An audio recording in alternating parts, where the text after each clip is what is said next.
Chers amis, bienvenue dans ce nouvel épisode de podcast. J'espère que vous allez bien. Aujourd'hui, on va faire un podcast un peu différent. Il y a quelques temps, j'ai envoyé un email à ceux qui sont inscrits à ma newsletter. Et cet email parlait de l'importance d'être bien entouré. Et je donnais quelques conseils dessus. Je leur faisais part de mon expérience personnelle à ce sujet. Et j'ai reçu un message qui était très intéressant, auquel je voulais répondre en podcast. Je me suis dit que la question était tellement intéressante qu'il fallait que je prenne un peu plus de temps pour y répondre. Et moi-même, je m'étais déjà posé la question avant, et je sais que d'autres personnes se posent la question. Donc, je vais prendre le temps un peu d'y répondre avec vous. Alors, hello Jéril, je me suis toujours posé la question de savoir comment avoir un entourage adéquat au mode de vie que je voudrais avoir. Je m'explique. Je suis le genre de personne pas très sociable. Je préfère passer du temps avec moi-même. J'ai très peu d'amis et je suis pas vraiment doué pour m'en faire. Je vais pas dire que je suis pas fier de mon entourage parce qu'ils essayent de s'améliorer comme ils peuvent, mais j'ai l'impression d'être celle qui le motive. J'ai besoin de personnes qui me donnent envie de m'améliorer chaque jour dans mon cercle d'amis. Ceux avec qui je suis me donnent l'impression d'être déjà trop en avance. J'aimerais avoir des visionnaires, des personnes qui me donnent envie de me surpasser, des personnes qui m'encouragent chaque jour à devenir la meilleure de moi-même, et je voudrais savoir où rencontrer ce genre de personnes. On dit souvent qu'on attire ce que nous sommes. Est-ce que cette phrase est vraie à 100%? Déjà, tu te reconnaîtras, merci pour ta question. Et ma réponse rapide pour la question de savoir si on attire ce que l'on est, c'est oui. Mais c'est un peu plus compliqué que ça. C'est un chapitre où c'est une période, un entre-deux, où t'es plus la personne que t'étais il y a quelques temps, donc t'es en train d'évoluer. T'as des centres d'intérêt qui sont plus les mêmes. Tu veux plus faire les mêmes choses que tu avais l'habitude de faire. Tu n'as plus les mêmes réactions aux situations qui arrivent. Tu n'as plus le même rapport à toi-même. Il y a des habitudes que tu n'as plus. Et forcément, en fait, t'as ce décalage qui se fait avec des gens qui étaient habitués à vivre avec cette ancienne version de toi. C'est tes amis qui te voyaient comme l'ancienne personne que tu étais. Et donc, du coup, il y a un décalage parce que tu es en train d'évoluer. Et de l'autre côté, tu n'es pas encore arrivé à ce point d'être complètement la personne qui a évolué et qui est passée à autre chose. Tu es dans un entre-deux. L'objectif, c'est de pouvoir te concentrer sur toi et d'avoir malheureusement ce sentiment un peu de solitude, de ne pas nécessairement être comprise. Alors, tu vas rencontrer des gens qui sont dans cette même évolution que toi, mais très certainement que tu ne seras pas ouvert à créer ce type de relation-là parce que tu as besoin de te concentrer sur toi intérieurement pour pouvoir avancer. Et donc, du coup, tu n'es pas encore prête pour rencontrer le type de personnes qui peuvent t'apporter ce que tu veux leur apporter et à qui toi tu peux apporter ces choses-là. Donc tu es dans cet entre-deux. L'idée, c'est pas nécessairement de chercher ces personnes-là. C'est d'abord de te chercher toi et ces personnes viendront te trouver. À partir du moment où vous matchez, vous avez la même énergie, tu verras que ce sera beaucoup plus facile de te créer ces nouvelles relations-là. Mais c'est une période qui est compliquée. C'est une période qui est dure parce que d'un côté, on a l'impression de ne plus se connecter avec l'ancienne partie de nos vies, donc certains de nos amis. Et de l'autre côté, on n'a pas cette nouveauté qui arrive. Donc on a juste l'impression d'être différent, mais différent pour être différent en fait. C'est qu'on sent qu'on a un autre besoin, mais finalement que ça n'arrive pas, et on se dit peut-être que c'est les amis que je mérite.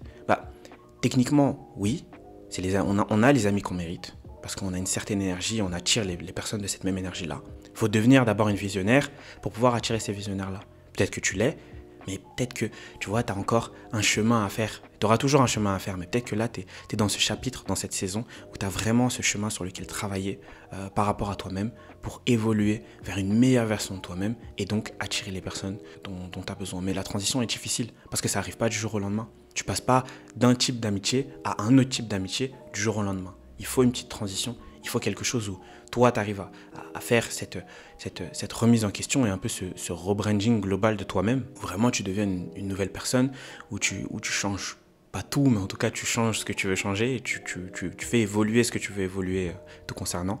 Et après, tu verras, ces gens-là viendront à toi de manière où tu t'y attendras pas. Personnellement, j'ai vécu cette situation-là avant de créer du contenu, par exemple. J'avais des amis, j'avais des personnes avec qui je traînais avant et j'ai senti que mes centres d'intérêt et ce que je voulais réaliser étaient différents de ce qu'ils voulaient réaliser. Et donc du coup, je me suis mis un peu de côté.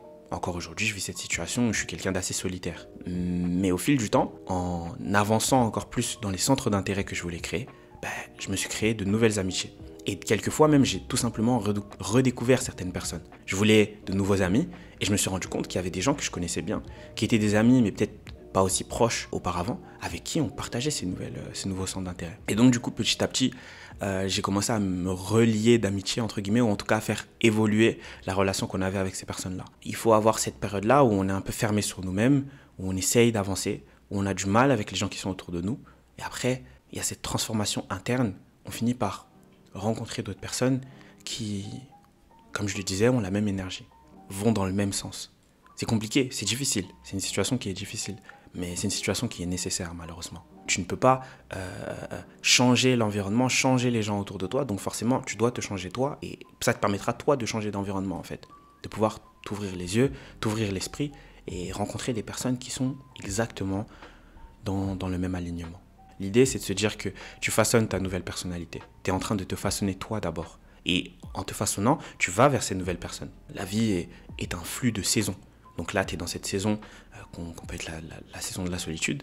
Et tu vas te retrouver après dans cette saison où tu voudras sortir un peu plus, rencontrer de nouvelles personnes. Ça sera plus simple parce que tu te mettras dans ces situations où par rapport à tes intérêts, par rapport à la personne que tu es, tu seras là où il faut pour pouvoir rencontrer de nouvelles personnes. Et des fois, c'est aussi bête que des petites discussions dans des lieux publics. Tu discutes avec quelqu'un, vous entendez bien, etc. Mais quand on est ouvert à ça, ça va hyper vite. Et des fois, comme je disais, on redécouvre des personnes qui sont déjà là, qu'on voyait d'un autre angle, qu'on voyait avec un autre œil, à qui on ne donnait pas autant de temps. Moi, j'ai redécouvert des gens de ma famille comme ça, j'ai redécouvert d'anciens amis de cette façon-là, et je me suis rendu compte que ils étaient intéressés par les mêmes choses que moi. Donc tu découvres de nouvelles personnes, et finalement, tu recrées aussi des relations, parce que la relation évolue. Il y a des amis avec qui tu passes énormément de temps et puis finalement là vous voyez que pour faire du sport ensemble. Et c'est très bien aussi. Mais le plus important, et c'est ça le message, c'est de pouvoir vivre cette situation en acceptant cette solitude que tu vas ressentir. Parce qu'elle ne sera pas éternelle, mais elle est nécessaire pour que tu puisses te concentrer sur toi. En fait, c'est une saison où tu éteins le bruit autour de toi pour t'entendre et évoluer, avancer vers cette nouvelle version de toi. Et là, tu rencontreras des gens. En chemin, tu rencontreras des gens. Et arriver là où tu penses arriver, en tout cas à ce checkpoint, parce que ça ne s'arrête pas, hein, c'est juste une étape de ta vie. C'est un peu la série de ta vie en fait. Nouvelle saison, nouveaux personnages, d'autres ne sont plus dans la série, etc. C'est comme ça. Donc voilà. J'espère que ça a répondu à la question que j'ai reçue, et j'espère que pour toutes les autres personnes qui ont écouté ce podcast, ça vous a permis aussi, si vous vous posez cette même question, de pouvoir avoir un peu mon retour d'expérience. Dites-moi si vous avez aimé cette version-là où je réponds à une question. Comme ça, en fait, ce qu'on fera, c'est que sur Instagram ou dans ma newsletter, je ferai des petits sondages.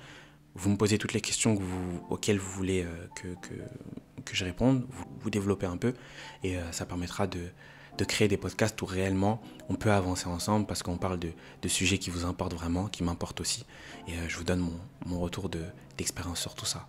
En tout cas, voilà, prenez soin de vous, vraiment prenez soin de vous, c'est hyper important, et on se retrouve quand on doit se retrouver.